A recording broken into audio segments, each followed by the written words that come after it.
Hello everyone, welcome back to Caroline's Crafteries. We are doing and working on our crazy quilt journal cover. Now, in the last video I talked about adding a piece of chain, which I am. And this is kind of like that ball chain. So it's like little tiny balls that are joined together. Now it's going to be really hard to see. I don't know. You can kind of see it there. So it is a little bit glued down. You can see up here, like I just kind of glued there, I glued there, probably glued a bit there, up over here, etc. to hold it in place. Does not hold it very good. And I honestly think that just gluing this down would not work. Now, maybe it would, I don't know. But I found a lot of it has come off just with the stitching that I'm doing. So I've stitched all the way up and I'm ended right here. This has taken a long time. This is very tiny chain and it's not easy to work with. And I was stitching away and then I realized that this piece had come underneath and I actually had it stitched. So I had to take a whole bunch of stitching out and pretty much start it over, and yeah, so that wasn't a good thing. But I thought I would just show you how I'm working with this. As I say, it is not easy.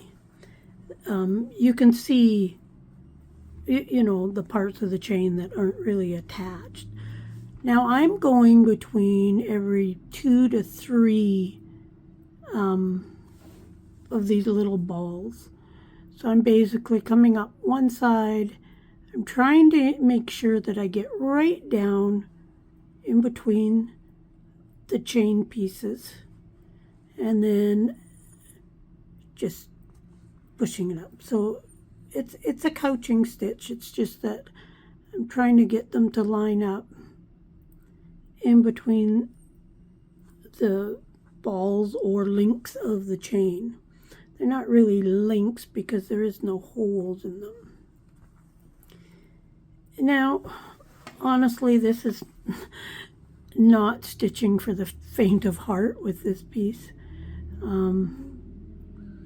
It has been time consuming, but I am liking the looks of it. This has probably taken me a few hours to do, honestly. And especially considering of the mistake I made in there. I am just using a single strand of embroidery floss on this. I was going to use the fire line or the fire wire, whatever they call it. But this is going to be such a tedious process. I didn't want to frustrate myself, I guess, with using that.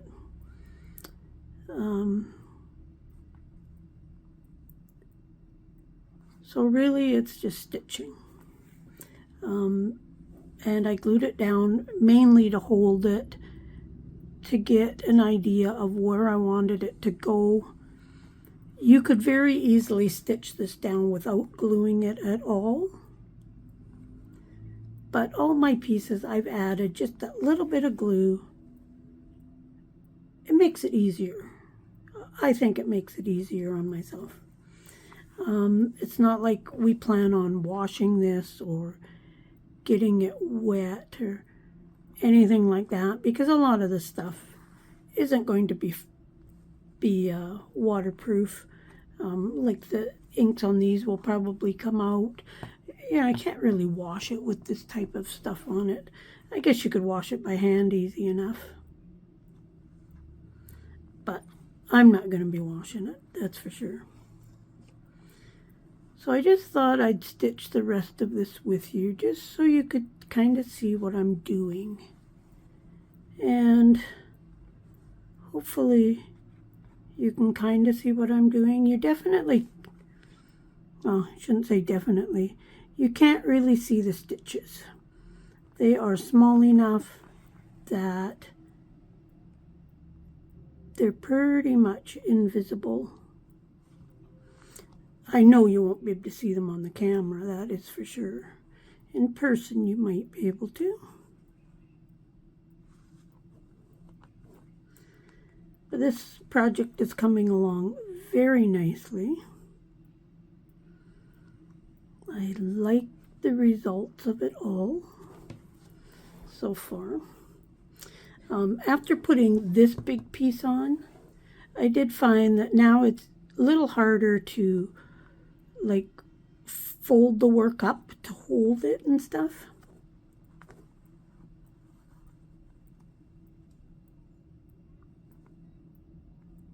See, and now this part here where I've glued has actually totally become unglued, which is okay because I'm far enough along that I can make the turn that I wanted to make. And if it's not exact, that's okay.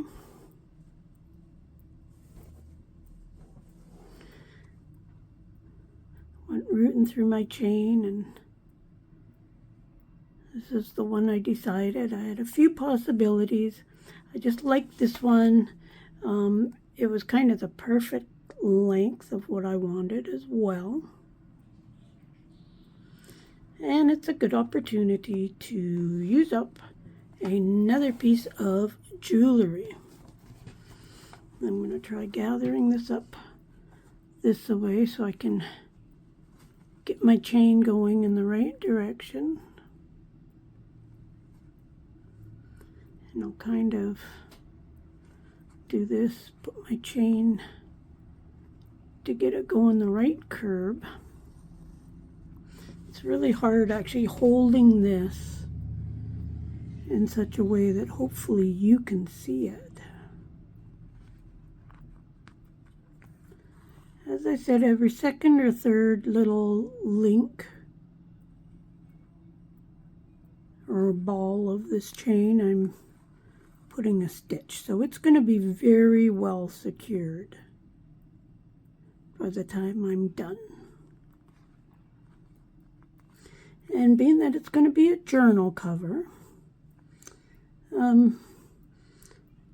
I think it is important that things are tacked down good. We're almost to the end.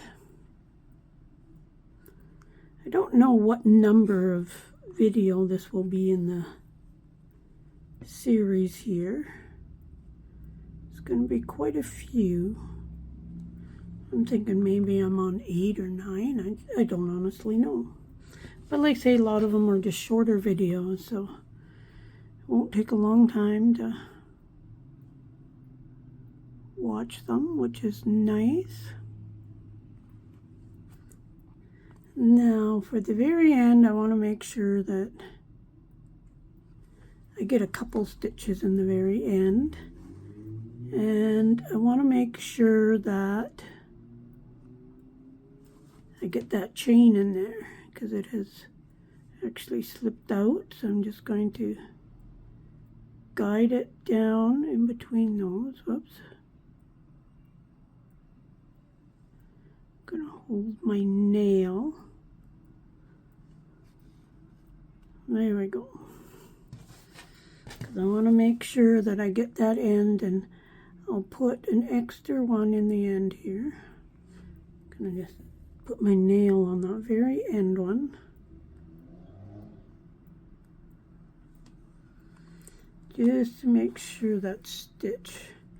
And then I'm going to go back up a couple and just put one more in there to make sure that end is very secure. Now you can see all my stitching. That one there. I want to make sure that that is actually stitched on there. Yes, it is. Okay. I must have just went through the one layer of cloth. Just seeing that little bit missing there, I wanted to make sure that I didn't forget to stitch that or something. And again, do my little half-hitch knots.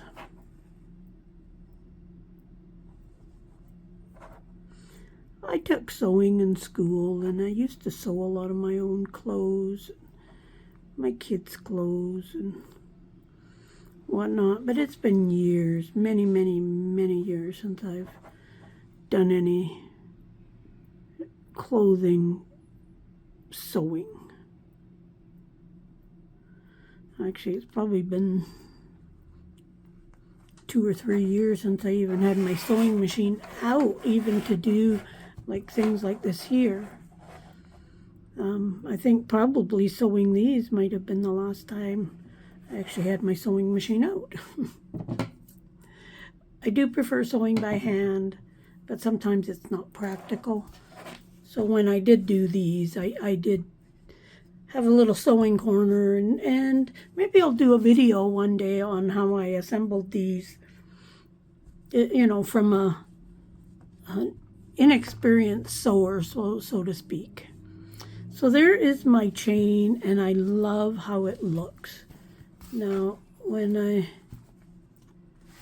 put it in half, you get just a tiny little bit of the chain on the front. And I try really hard not to put anything bulky right here. Just because, of course, that is where the binding of your book will be. But this chain is actually quite small. But I do like how that looks. Now, you could easily do the journal this way, but then your wine's going to be upside down.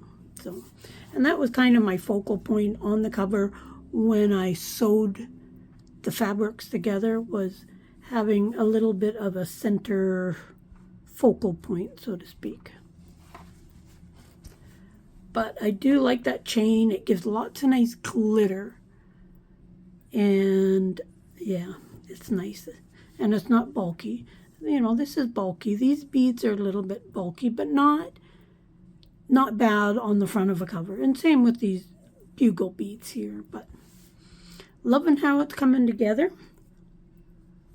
What am I going to do next? I don't know. Go back to my little container of things, and I just start pulling stuff up, and I just, oh, no, don't like that color, don't like that, don't like the shape of that, don't, you know. And then I set something down, and it's just like, hey, I like that, so then I do it. But probably only a couple more things, not like a whole lot, but a few more. But it's coming along nicely. Hope you like it. Check out the playlist, the other videos, get some stuff out, stitch along, and we'll talk to you soon. Bye for now.